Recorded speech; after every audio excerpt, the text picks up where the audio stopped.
Hey guys, welcome back to another Tuesday night. Hello. Playing charades apparently. I think we need to slow down on the charades. Right. I think I got I too went a bit excited about it. Okay.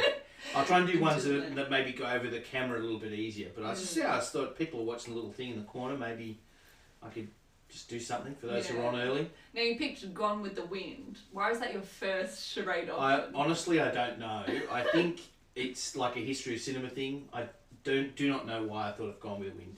Is it your secret favourite movie? No. You sure about that? Yeah, very sure. Very sure. Don't like it. No, my favourite movie. I went for classic family movies. Oh, So True Lies with Arnold Schwarzenegger. never watched it. Wonderful family values movie. You should watch it. Okay. It's about the love between a father and his children, and a husband and a wife. It's amazing. Yeah, probably not going to watch it, but thanks for the suggestion. True Maybe Lies. you guys can watch it at It's a home. classic. You should watch it. True Lies. Now, Seno, last week I asked you a very deep question, you know. I asked you if you had learned anything. All right. Yeah. And you'd learned how to fix a window, which is pretty cool. I mean, you know, you learned something new. That's I great. did. No. But I want to ask you a new question this week. I know, don't you just love these questions? I'm not prepared for this question. Just so everyone knows. Anyway, go on. What was my question? Yes. No, my question is, what has made you laugh in the last week? You, Caitlin, you have made me laugh. No, I went away to base camp with the student leaders of our campus group, and I laughed several times out loud. Oh, was there a specific thing that made you laugh, or it was just? There were a few things. I think Ellie knowing what Michael was thinking. Oh, okay. That was a bit of a theme. Mhm. That we didn't actually need Michael there because Ellie could tell us. There you go. And you just found that very funny. I find a lot of things amusing That's good. about our students. Well, lovely to hear that you had a bit of a laugh Yep. in the last week. Now we've been chatting so far through about work, the Bible's view on work. Yep. Last week it was a bit of an encouraging one. You know, work is good. It was up and down. It was kind of It good has and bad. moments, Work yeah. it was good, but it also sucked. Yeah. Yep. We got to talk about our favourite jobs, Yeah, we did. Yes. which was really fun. Yeah. But this week we're taking a bit of a different turn. We're heading back into Ecclesiastes. Yeah.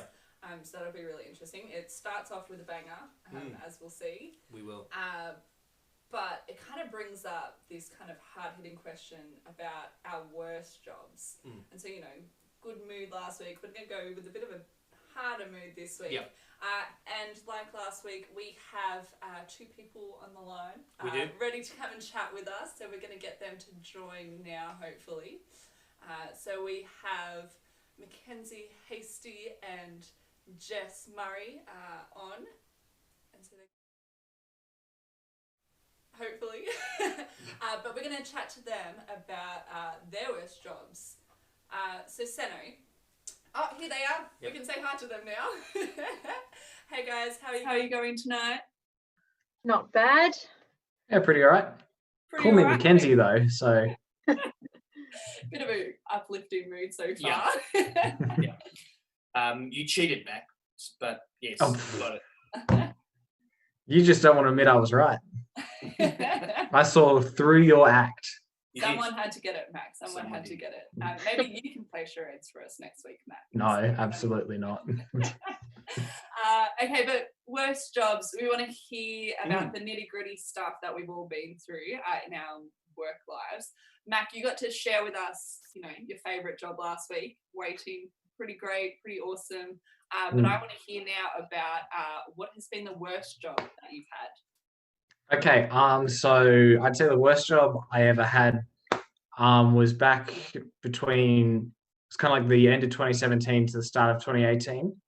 I was a particular period of my life. I just found a job. I just found a job to take my mind off life in general, and I was working at a place called El Jannah, so basically hospitality, like food work, and it was just really dodgy. I was on a trial period for about 3 months when the boss had clearly like told me, oh yeah, you'll be on it for like 2 weeks. paid off the books in cash.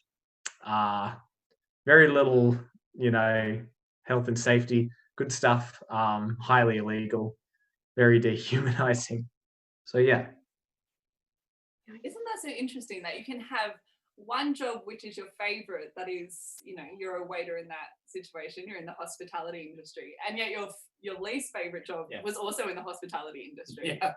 What was the difference? Yeah, well, I also didn't get to dress nicely, so yeah. What did you get to wear for this job? I wore a hat, like a black cap, and black polo. Just completely black, so very, very similar So it to was my all- waiting job. you didn't lift your It's just mood I didn't get to wear a bow tie and overalls Yeah. or a nice dress shirt. Yeah. Oh, Mm. that's so fun. What about you, Jess? What has been perhaps one of your worst jobs, or? For me, it was a similar time. It was 2017 and 18. I was in year 11 and 12 in those years. And I was very busy. So I managed to find a job it was basically just babysitting. It was childcare in the mornings before school. So it was like the only time I had free. So I was like, this is great, it's gonna work, but it meant getting up at 5:45, leaving home at 6:05, and then, working with kids for like 2 hours before school, That's and then good going money. to school. Yeah, it didn't pay very well. I was just helping out a single mum with her kids before school, because she had started working morning shifts like really early. Yeah. And the kids, like one of them was like only a little bit younger than me, so she didn't respect me, and then the other two were just fighting all the time, so it wasn't a great time. Awesome. I know you got to do that job for free, so you can really relate to Jess. Yeah, they were probably my kids. No, my kids are rat bags, but they were good. They were good rat bags. You don't really have a choice. I mean, they're your kids. They didn't have a choice of me either. That goes both ways. Yeah. Yeah. So what was your least favourite job, Caitlin? Okay, my least favourite job was my very first job that I ever had, which is unfortunate because you go in thinking, oh yeah, I can finally work. I was about 15 years old, being like, yes, you can finally work, make my own money, and it was a terrible experience. Right. I was a deli girl at Woolworths. That is the lowest form of life, deli girl at Woolworths. Yeah, look, all of my friends who also went for the job, they were like, we got asked the question. Yeah. And all the girls got asked the same question. Is there anywhere in the shop that you don't want to work? Yeah. And me, being me, I was like, no, I'm fine. I'm just happy to get the job. Dopey. And all of the other girls said, we Not don't want to the work in deli. deli. Yeah. So I got the deli job. Of course you did. Yeah. It We was- should, I think, fill us with sympathy, therefore, for everybody who's working the Woolies deli, because they were too dopey to actually to work things out We when are they got not the job. dopey at Yeah. all. You should feel sympathy for them because Yeah. at Christmas time, everyone decides that prawns are the best thing to eat. And so they come in Yeah.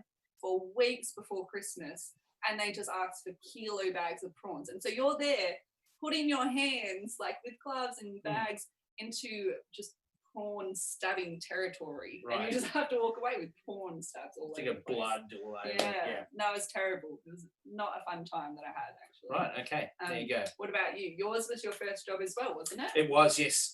My sister was working at a carvery, and it was a little shop in a shopping centre that sold roast dinners and sandwiches and things like that. So I had a Bain Marie sandwich, and I washed dishes for the carvery. That's not too bad. Oh, it's pretty filthy. It was pretty foul out the back there. Just Okay. yeah. It wasn't a great job. It wasn't the end of the world because I was at least out the back. Yeah. I wasn't at the front. But I washed dishes and I made the rissoles. So there was one item on the sandwich bar that I made, and they were called rissoles, but they weren't what you think of when you think of rissoles. So basically, the rissoles were made from everything left over from the sandwich bar and the roast bar the day before. And so you collect all that together with all the old bread, and you would blend it up till it was a paste, and then you would make blobs of this paste, and you would deep fry it. You would fry it, and they were the rissoles, and they were our most popular item. I have so many questions about that. Like one, gross, or that old meat. Yeah. kind of smushed together. Yeah. But you deep fried bristles? Well, you put them in a pan with a frying, and you fry them on both sides. So it's basically this paste that you fry, and it comes out like that. And so you have risole rolls with barbecue sauce, or a risole roll with salad, and they smush the risole onto the roll, and off you go. I used to speculate that there was risole there from the very first batch of risoles that we ever made, because yesterday's risoles also went into the batch of risoles. Did you quit because of the risoles? No. I kind of quit because it sucked working there, and the boss was pretty awful. So yeah, Never a good time when the boss is not great. No.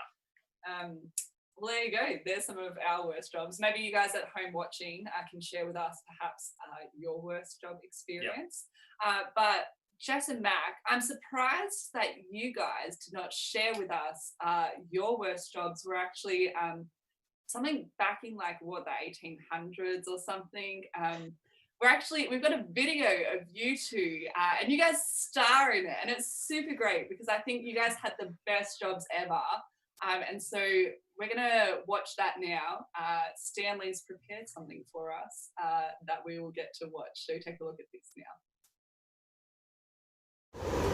Hello to everyone, anywhere in the timeline. This is Trotter's Time Travels, and I am Stanley Trotter. In today's episode, I'll be using my trusty time travel goggles to go back into the past to find some of the worst jobs throughout history. Now, hopefully, if my goggles are working properly, they'll give me a time period accurate item to help me blend in. So let's get this show on the road. We're here in the 11th or 12th century of France in the Middle Ages. Now, one of the worst jobs of history during this era is the job of a squire. Now, the squire had to clean the armour of a knight. So typically that's the blood and the grass and the mud on the outside. But on the inside is something you wouldn't normally expect. On the inside is poo. And there's poo in there because, like astronauts, knights couldn't just pop a squat in the middle of battle. They just go in their armour. So the poor squire has to clean blood and poo off the armour. And just to make it just that little bit worse, is that they use a mixture of vinegar, sand, and urine to clean the armour. We're in the Dark Ages during the height of the bubonic plague. Now, one of the worst jobs during this era was to be a plague's corpse bearer. Now, that's pretty obvious because they had to deal with people who had died of the plague. But what made it even worse is that they had an irrational sense that they were immune to the plague. They also had to live in the outskirts of the town because they stunk and reeked of death.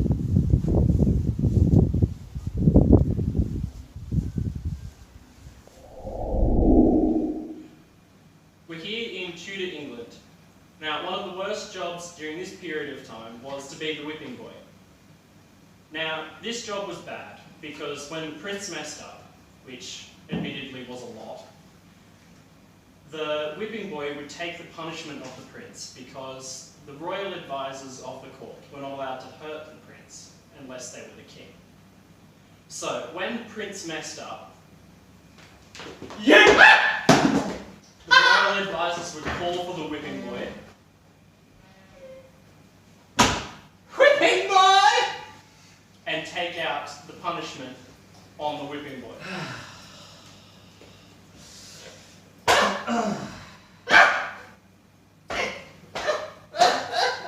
Now, the prince was encouraged to be friends with the whipping boy so that he wouldn't want the whipping boy to be hurt too much. But, of course, the prince wasn't the one getting whipped, so it didn't always work. We're here in Scotland, somewhere in the 18th or 19th century, also known as the Age of Enlightenment. Now, the worst job during this era is known as the Sin Eater. looking at this picture, we have the dying. Now, when the dying is dead, their family, the grieving family, will call in a sin eater. Sin-Eater Tash is dead! Now, what the sin eater will do, will eat the bread that is on the dying's chest. But that's just food. How is this a bad job?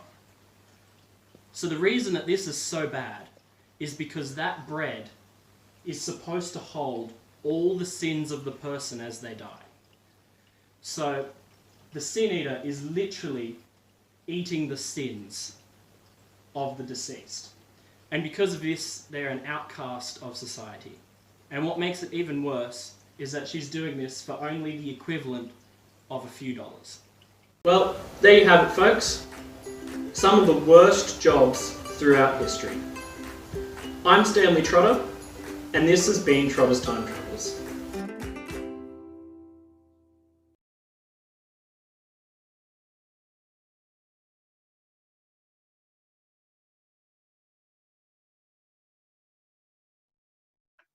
So, hey everyone, as we learned earlier, I'm Mac, and we're going to be reading from Ecclesiastes. So, Ecclesiastes chapter 2, verse 17 through to 26. So I hated life,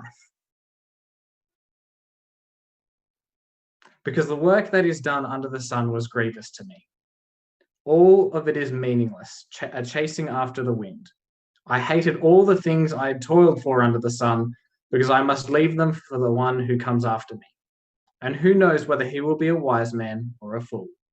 Yet he will have control over all the work into which I poured my effort and skill under the sun. This too is meaningless. So my heart began to despair over all my toilsome labor under the sun. For a man may do his work with wisdom, knowledge, and skill, and then he must leave all he owns to someone who has not worked for it. This too is meaningless and a great misfortune. What does a man get for all the toil and anxious striving with which he labors under the sun? All his days his work is pain and grief. Even at night his mind does not rest. This too is meaningless. A man can do nothing better than to eat and drink and find satisfaction in his work. This too I see is from the hand of God. For without him, who can eat or find enjoyment? To the man who pleases him, God gives wisdom, knowledge, and happiness. But to the sinner, he gives the task of gathering and storing up wealth to hand it over to the one who pleases God. This too is meaningless, chasing after the wind. Well, g'day. Tonight we are back in Ecclesiastes and we come to the next test of meaning and purpose. We've done the wisdom test and we've done the pleasure test. Tonight we come to the work test. I wonder what your experience of work has been. Maybe you've loved your job but you didn't get on with your boss or your workmates. Maybe the work is boring but the money looks good in the bank. Maybe it's a necessary evil for you on the way to holidays or concerts or things. Our experience of working varies from person to person and from job to job. If you're a uni student, chances are most of your work has been part-time or short-term. And that makes for a very different experience of work to someone who's in a job that could last until retirement in 40 or so years. Last week we looked at the foundations of work, what it means for humans to be workers. And we saw the great good of work, that work forms part of our identity, that we're made for work and work is good for us to do, and that work is about purpose and order and care for the world and care for each other. But we also saw the great negative of work, that because we've cut ourselves off from God, our work is cut off from God's great meaning and purpose for human work. And so work is a struggle without hope because it ends in death. Well, tonight we're going to look at our experience of work. If we set aside that big picture and just look at our work itself, at what we do, what conclusions can we draw? And for the teacher, the conclusion is blunt, brutal, and right up front. You can see it there in verse 17. He says, "So I hated life, because the work that is done under the sun was grievous to me. All of it is meaningless, a chasing after the wind." I hated life. Hate. That's pretty extreme. Working under the sun in the here and now is grievous, breath, futile, chasing the wind. Why is he so bleak? What makes him despair about his work? Well, he gives us two reasons and then one conclusion, one application. The first reason is in verse 18. He says, I hated all the things I had toiled for under the sun, because I must leave them to the one who comes after me. And who knows whether that person will be wise or foolish, yet they will have control over all the fruit of my toil into which I've poured my effort and skill under the sun. This too is meaningless. When you give your life to your job, just when you learn to do it really well, just when you've worked things out, you have to leave it behind. You have to leave it to someone younger and stupider than you. Someone who maybe doesn't love it the same way you do. And that hurts. I worked for 7 years at CSIRO, which is the National Research Organisation for Australia. CSIRO does research into just about anything you can name that Australians are interested in, from energy to primary industries like sheep and cattle and wheat, to food and the other basics of human life. Most people don't realise that Wi-Fi was invented in Australia at CSIRO. So many things that make life easier and better have come out of their labs. And I worked as a research assistant to a senior scientist, a guy named Michael Rooney. Now, Michael had spent his lifetime working on different projects, and most of his career was spent on one big project that I was part of. When I left CSIRO in 1996, Michael's research went on without me. And I wasn't the only one who joined his team only to move on later. The project went on because Michael drove it forward and kept it going. It was his baby.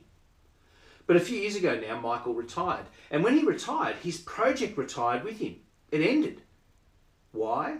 Well, because there was no one to take it over who knew it like he did, who could make it happen. I wonder if you can imagine that. Imagine working for decades on one thing, getting better and better, moving forward, and then it all just collapses and goes nowhere. How many companies have suffered that fate? You know, someone spends their life building their business and really making something from it. Then they pass it on to their kids and it goes bust because the kids don't know it, don't love it like their dad, because the kids are fools. It's like a movie trope. You can do your work with wisdom, knowledge and skill. But in the end, you have to pass it on to someone who doesn't know it or love it the way you do. And this drives the teacher to despair. What a waste of a life, he says, to love your work and leave it to someone else. There's the first reason that work fails the test. Because even if you love your work and do it well, you have to watch it all go to waste. The second reason is there in verse 22. He says, what do people get for all the toil and anxious striving with which they labour under the sun?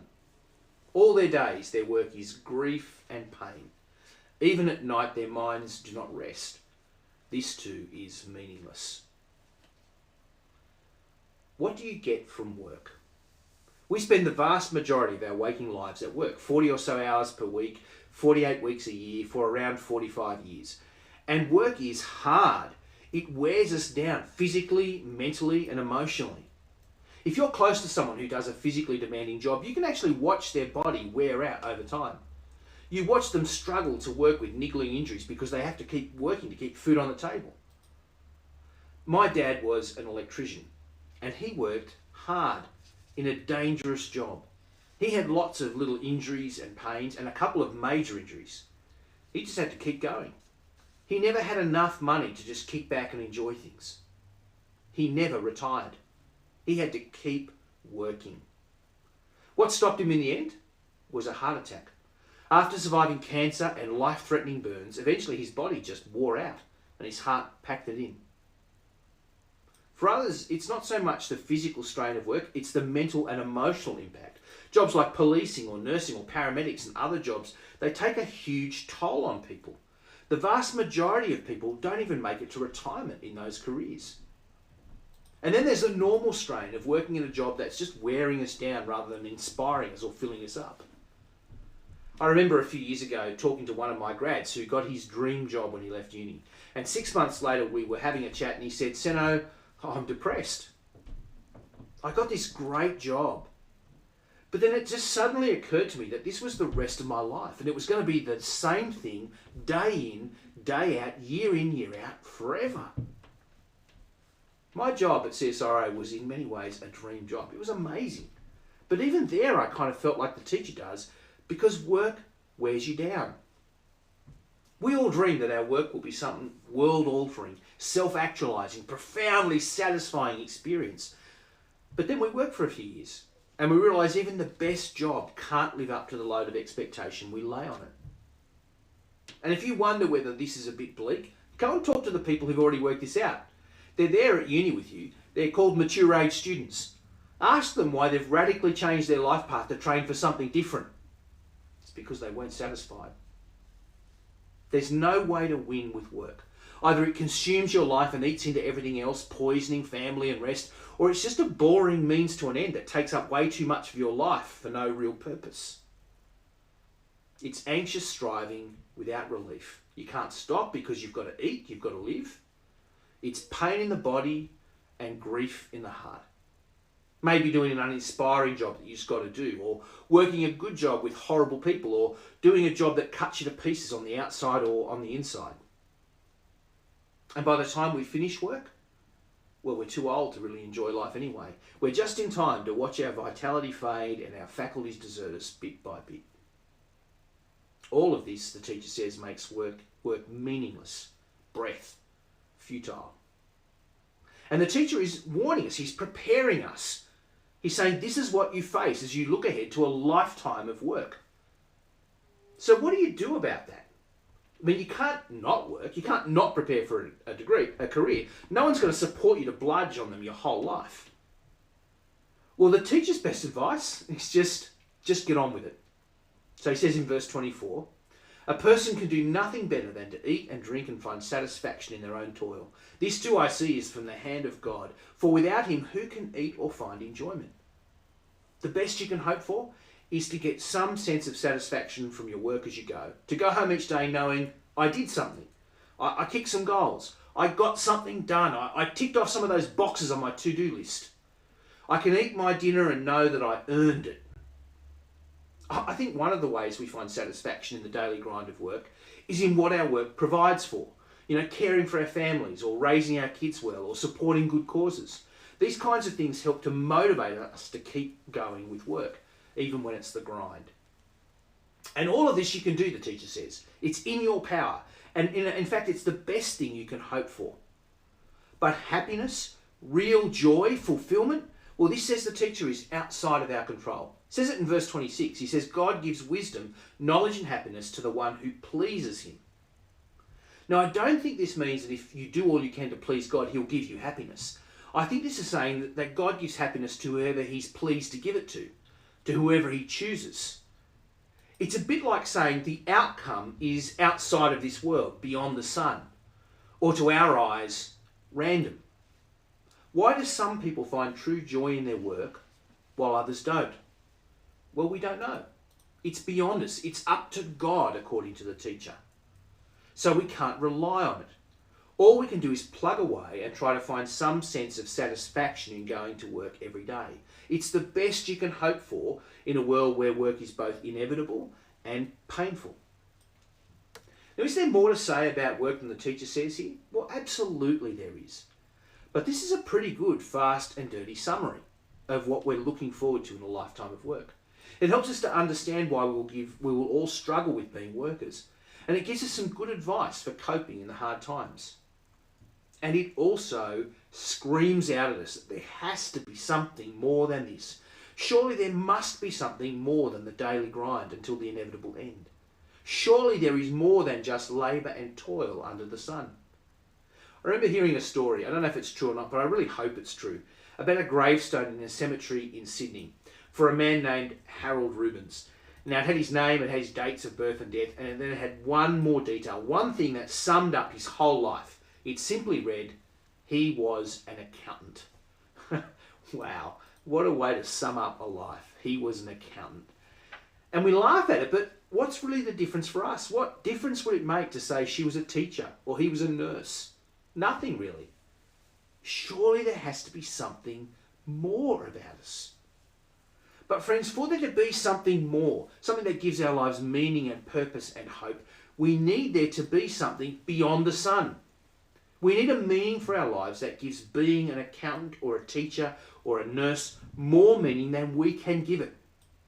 Where do we find that? Well, I think you know what I'll say. And I'm not going to bend your ear with it now, because we're going to really give it a bang next week. We're going to look at how God, taking on flesh and living amongst us, dying and rising, fulfills all our dreams for all of life, including work. But if you're not going to look where I do, if you don't look to God, where will you look? What will give your life and work meaning and purpose and hope beyond the sun?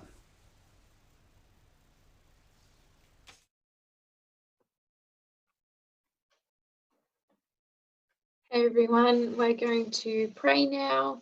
So it'd be great if you could close your eyes or bow your heads, anything that helps you concentrate, because we're going to talk to God now. Dear Lord, we thank you for the gift of your Son. Thank you for the sacrifice you made for us, even when we didn't deserve it. We thank you for this wonderful example of love, and we ask that we would strive to achieve this same love for strangers, and even those who are against us. We thank you for the message tonight. We thank you for the reminder that work cannot satisfy us. Help us to find fulfillment in our relationship with you and nothing else. And Lord, we want to pray for our world. We ask for comfort for those who are lonely and hurting right now, especially those in heavy restrictions or lockdown. We think especially of Victoria at the moment. We pray your protection over doctors and nurses treating patients with the virus and all those involved in the treatment. We also pray for the leaders of our nations all over the world, those making decisions about restrictions and other treatments. We ask that you would give them wisdom as they feel the pressures of these decisions. We also pray for those attempting to develop a vaccine. Lord, we pray that that would come sooner rather than later, and that your work, your good work, would be done there. And lastly, Lord, we just pray for uni students in Bathurst. We pray that as many of us go back on campus, that it will be a smooth transition and that you'll give us a good rest of the semester. We ask for motivation and enthusiasm as this year comes to a close. Lord, we just thank you that you hear our prayers. And in your Son's name, amen.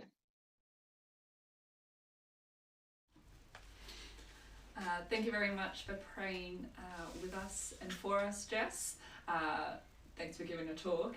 Now, there's a lot of new people watching tonight, so just wanted to start this part of the night by explaining at the end of each night, on Tuesday nights, we like to do question time. Hence, you would have seen hashtag question time popping up with some questions going on. Senna gets to sit down here while I fire the questions at him, and we just get to hear a bit more of some of the things that, we want to pull apart from that talk, or even from other things that people are reading. As usual, Evie's got a question for us tonight, which is a good question, that is not about work, but is from the Bible and is worth us having a look at. Sure. So we've got a couple of questions to start off with tonight that are about work, or about some things that you have said about the passage tonight. So we'll start off with Michael Adams' question. And he's asked, should non-Christians, so those who don't believe Jesus, outside of faith in Christ, hate their lives and toils, like in verse 17 and verse 18? Like that was such a powerful way to start the passage. Yeah. Hate's a very strong word, isn't it? It's such a strong word. Yeah. I think it's, you see words like through the passage, there's hate, there's grief, there's despair, I think as well. In verse 20, there's despair. I think, Michael, the word should is the wrong word in the question. This is about observation, not about how you ought to feel. And what he's doing is saying, when you look at life this way, when you actually examine life, this is how you'll feel. Does everyone feel this way about life? No. I think what tends to happen is most of the time we try to ignore the difficult things, and we look away from them because they're too hard. When you're struggling with relationships, you tend to try and ignore things because if you look at them, they're heartbreaking. And it's the same, I think, with these issues with work. When you actually step back and think about work itself and the process and what it means over the scope of a whole life, the teacher says it's despairing to do that. It's grievous to do that because you realise things that when you're in it you don't realise. And in a sense, I think his conclusion is that that's the gift. The gift is not being aware. You're better off not even thinking about it, I think is what he's saying. You're better off just get it. Just go to it, do it. Don't think about it too much because it makes life a bit easier to do that, to not understand that, to not think about that too much. So do you think people in terms of people who actually genuinely, and I think when people genuinely and authentically say that they love their job, they love their work, they love what they're doing, they, in a sense, I think they have thought about these sort of things, but they say, no, actually, I really love my job. Yeah. Are they fakers? Like, No, I think that's a gift. Yeah. God gives that gift to some people. That's the thing in the passage. God chooses to give some people that sense, but it's not universal. Yeah. And matter of fact, it's very rare. I think it probably happens a little bit more in a wealthy country like ours, where you've got so many choices you can make about work. So the mature age students can chop and change and try and find something that gives them greater happiness. And so I think in places of great wealth, you tend to see a little bit more kind of, I guess, people enjoying their work but most people just making the best of it. Yeah. And I think it also varies from time to time. So my job at CSIRO was just an amazing job. Like I think I said, I would walk into the library, I would read journals, I would go and design an experiment that nobody in the history of the world had ever done before, and then I got to do that. That is just incredible. Who gets to do that? Yeah. It was an amazing job, and yet it was also at the same time wearing and hard, and people at times made it difficult. And so there's a mixture of things. And so I think it's rare that somebody will feel awesome. It won't be All the Lego time. movie. People won't feel Lego Everything movie is awesome about their work all the time. But some people get to feel it like that some of the time. Yeah. Okay. Yeah. Most of us don't feel much of that, but we can gain satisfaction, right? We can gain satisfaction not just in getting money, but in what we can do with it, and caring and supporting others. We can get satisfaction from the idea that we've earned our pay, we've earned our way, that I've actually achieved something in the world. Even though the intense sense of meaning and purpose and hope, it doesn't really have that. Yeah, I can well, just isn't think- that what we already learned in Ecclesiastes? That whole work hard, play hard actually lent to just more meaningless. More meaninglessness, yeah. And so this is the problem. So the issue here is where the meaning comes from, and that's where the despair comes from. So should people feel a certain way? No, I don't think that's true. It's not. This is not about should. This is about what will happen if you actually step back and look at the whole picture. Yeah. Yeah. Okay. Which thankfully we don't often do. Yeah. Now you brought up the verse that actually Monia has a question about. That idea that God gives happiness to those who He pleases. And so she's asked, does this mean if you're unhappy, it's because God is displeased with you? What does it actually mean? No, and that's a bigger question, and so I want to be careful about being flip about it, because unhappiness can have several different meanings here. Yeah. This sense in what he's talking about is actually, in a sense, I guess, joy in your work. It's that genuine kind of joy people have in their work. And what it's comparing that to is the average person who just goes to work. So this is not about being happy versus being depressed. This is actually being about being happy versus being normal, is what you would say. Just being someone who goes and does the job and finds satisfaction in it. I did my job. Yeah. I fed my kids this week, and I put them through school, and that was a worthy thing to do. And those people can still feel joy at times. Like it's Oh, not absolutely, like their life is completely... Life and happiness in life, that sense of what we call happiness comes in lots of different forms and lots of different ways. And we've explored some of those ways over the last few weeks in Ecclesiastes. But what Ecclesiastes is doing is basically, he's like that friend who ruins everything. You know, Adam ruins everything. He's like that friend who wrecks everything by giving you the brutal truth about it. You know, they just say, yeah, but... You know, like you've got that super but optimist friend, or Yeah, you can be really optimistic, You like, go- but just look on the bright side, find the silver lining, and they're like, You oh go, no. oh, yeah, and they go, yeah, but don't you know your clothes are made with slave labour? And and so Ecclesiastes is the kind of that but voice. You draw back and you look at the big picture of things. And so no, it doesn't mean if you're unhappy God is displeased with you. People are unhappy for lots of different reasons. So yeah. Okay. Hope that's helpful for you, Monia. If you need more clarity, continue to ask questions. Okay, we've got another one from Michael. In what sense should parents seek or not seek to leave an inheritance for their children in light of this passage if it's just going to go to waste? I should be careful. Should's not the right word. And inheritance and legacies are two different things. This is talking about work, not inheritance. Okay? So this is talking about passing your work on to somebody else, not your money on somebody else. Okay? So this really has nothing to do with inheritance, I don't think. It's the fruit. It's that fruit of your labour in the sense of the work that you do. However, so I don't think it makes any comment either way about inheritance. And people have different opinions about it. Strangely enough, often very wealthy people are a bit leery about giving their money to their kids because they know that money ruins people. And one of the biggest troubles in life and family life is inheritance. Part of me wonders whether, the government should just tax the entirety of your estate at your death, because that would save families immense amounts of grief because they couldn't argue about the inheritance anymore. Anyway, so no, Michael, I think this doesn't really say anything about inheritance rights.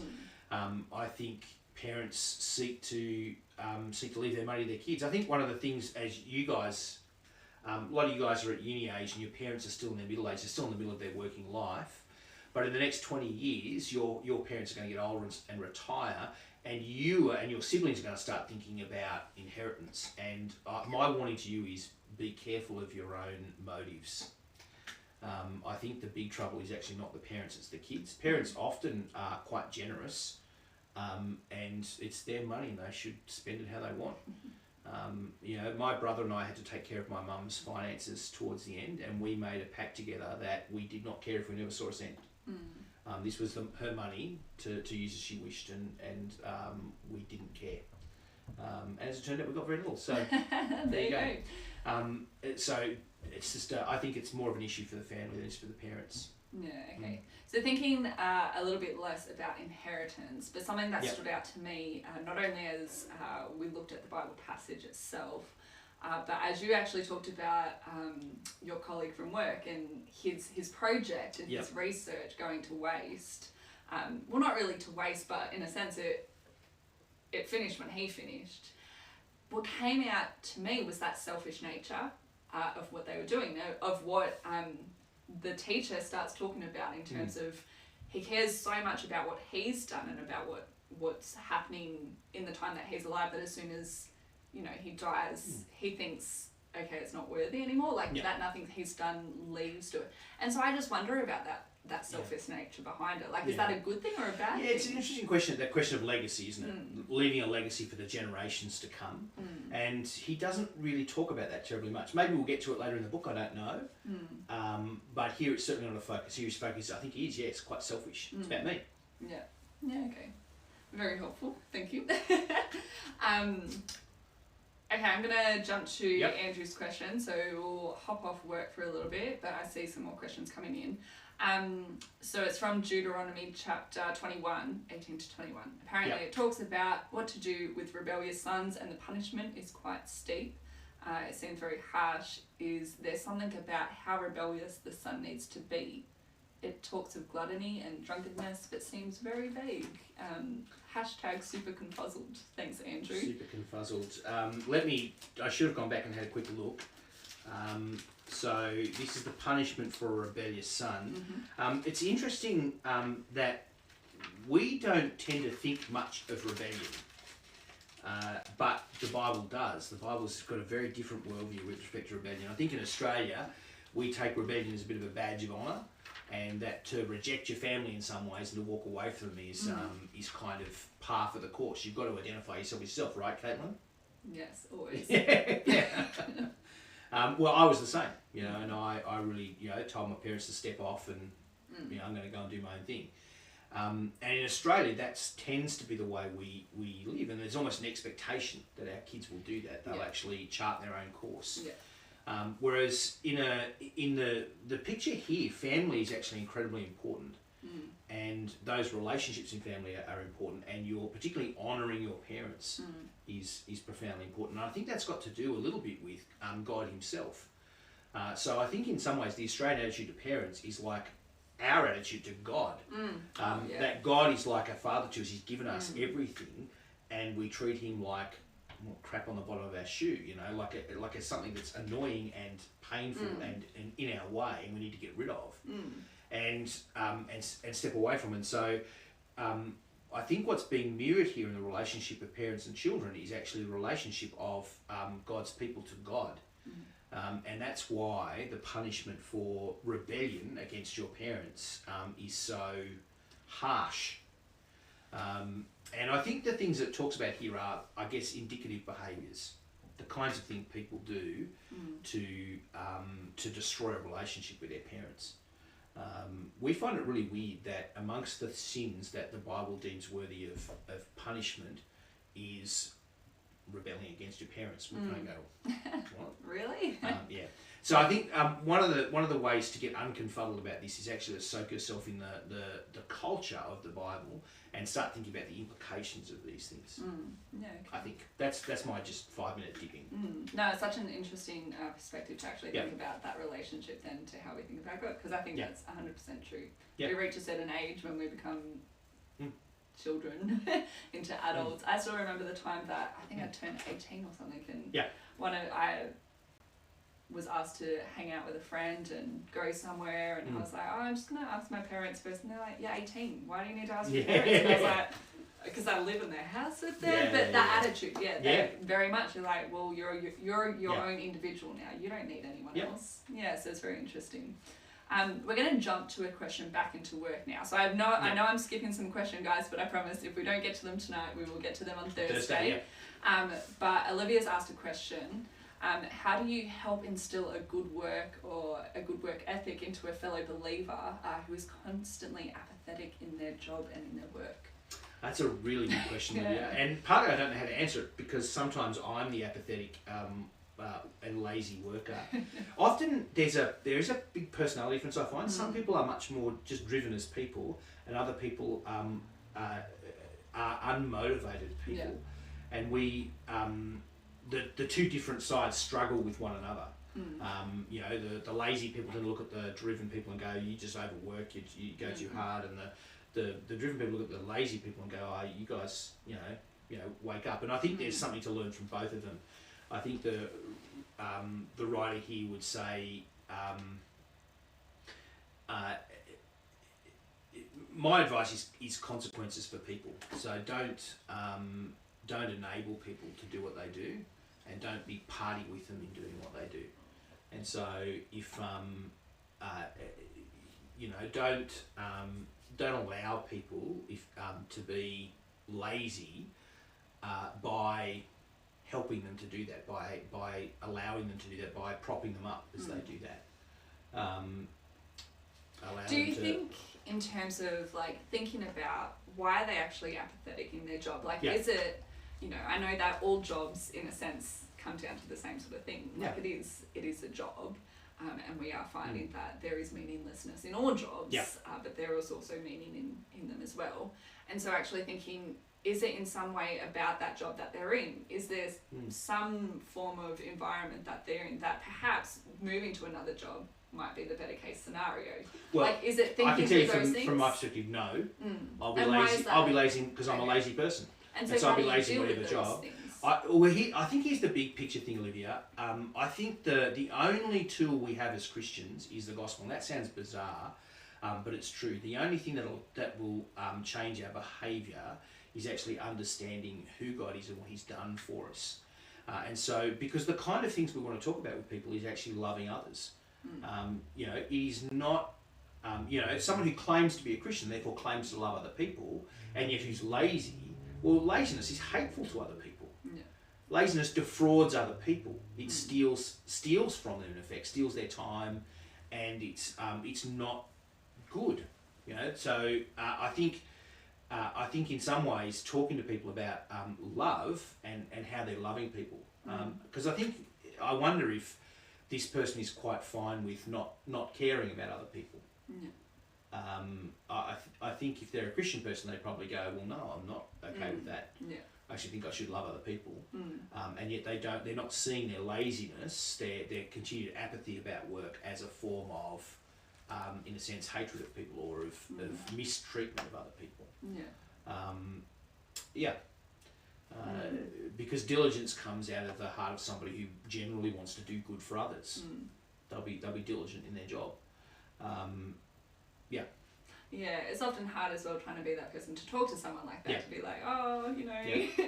I've noticed this about you, because it does come off quite harsh Yeah, for yeah. them, because they might Yeah. even see that in themselves. Yeah. And, So the negative form of motivation is don't cooperate with them in it. Don't enable them to do it by propping them up.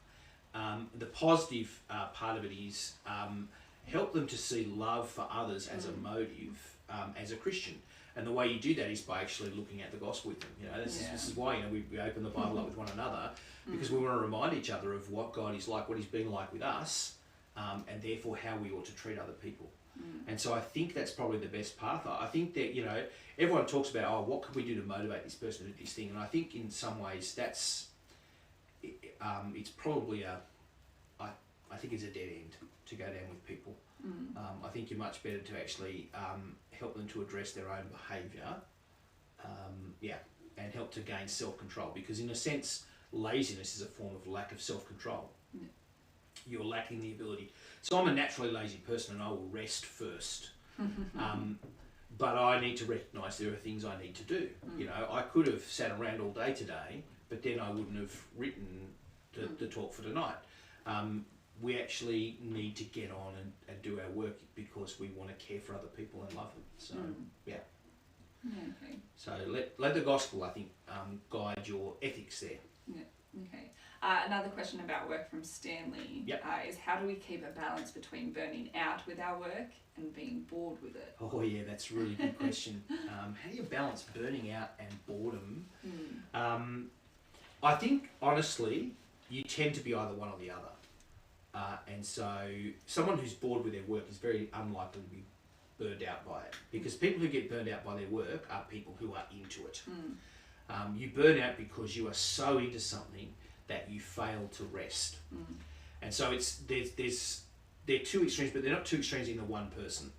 They're two extremes for two different people. And so even a lazy person can burn out if they're motivated to do their work. They just get into it and keep doing it. And the way to help people to not burn out is to help them to slow down or to stop and to rest, and to see rest as a good and loving thing. Yes, it's loving for them, but it's also loving for others. To be consumed by work, or by the way, by gaming, or other pursuits, you know, to be absolutely consumed by something does not love other people. Because what you're doing is replacing other people with this thing that you're doing, and you're not actually being balanced in your life. And so it's just worth realising that the burning out is a problem for the person who is actually loves things too much, and they need to actually find that balance. Whereas I think someone being bored with things, I don't know if you can stop boredom in a way. I think boredom's a human condition. I think you should encourage boredom, Stanley. The issue there's often studies that said, you know, a parent's responsibility is to make sure their children are bored regularly, so that they'll go and do something, so that they'll actually they'll learn that that's part of life, and that they have to work on how they actually address that. Whereas if you just feed them things that keep them engaged and interested all the time, when the boredom hits they won't know how to deal with real life. And so boredom is part of life. Boredom's part of work. Even the best jobs have boring parts to them, and so you can't deal with being bored is good. In that sense, it's just normal. So don't feel bad if you do get bored in your job. Yeah. Is it because of that routine that you often, you know, work is doing the same thing every That's day? right. Yeah. It's part of the. So it's not bad to be bored working on a production line, you know, doing the same job repetitively over and over again. That's boring, and you will get bored with it. That's appropriate, right? It'd be weird if you weren't bored. What's inappropriate would be to slack off. Yeah. Okay, so I think boredom's fine. Laziness is bad. Yeah. Okay, there you go. Helpful. You know, maybe you're looking for something else there, Stanley. So come back on that if you want to. Okay, quick question from Michael. Did you actually write your talk today, Sonny? Yes. I feel like he's shocked by that. We did a lot of preparation though. We do preparation a long way out for what we're doing here, and we do that preparation together. We work together. So I put together the words I'm going to speak today, but I haven't started from scratch this morning. Does that make you feel better, Michael? Okay, we might finish up on this question from Evie. It's a bit long, but I've kind of highlighted the kind of main gist of it. But on Judgment Day, does Jesus accept everyone? So she specifically brought up an example in terms of on Judgment Day, when Jesus comes, can a person ask for forgiveness then if they haven't already actually accepted Jesus in their life? Can you help us understand that a little bit more? I feel like I'm going to give you a really simple answer, but it's probably not going to satisfy everything about it. So let me give you the simple answer, and then you can come back with it, and we might go around and around again on Thursday. The simple answer is the end is too late, and so God sent Jesus into the world. He lived, he died for us, and he rose from the dead. That's the great truth that the gospel proclaims, and we, in our life now, we can either choose to trust in that and entrust ourselves to that, or not. Now, at any point in your life is an opportunity to trust Jesus, and that includes the beginning of your life and the end of your life. And so you can entrust yourself to Jesus at the very end of your life, if you like, with the last gasp of your breath, and you will be forgiven and accepted by God because Jesus covers you. That's the promise God makes. But afterwards is too late. Judgment Day is too late. That's the day when the verdict, if you like, is read out. But it is too late to change your mind on that day. Now that's the simple answer. There might be actually a whole lot more going on there that I'm not aware of. So please come back at me if you want a bit more. Makes it very scary though, doesn't it? It's not like an assignment that you have a due date on, and often, you know, we go past our due dates and we ask for extensions, and we keep on pushing it on and on. But this actually says no, there's a definite date by. Although everyone believes that though, you know, even atheists. Ricky Gervais said, you know, this is real life. You don't get a rerun. You don't get you don't get a repeat. This is it. Everyone believes you have one life to live. Okay, and the consequences of your life are from that life, and that is no different for Christian people. It's just that we actually believe that there is a God who gives our life meaning, and who is gracious and kind, and has actually done the work of rescuing us himself, and that we need to entrust ourselves to him.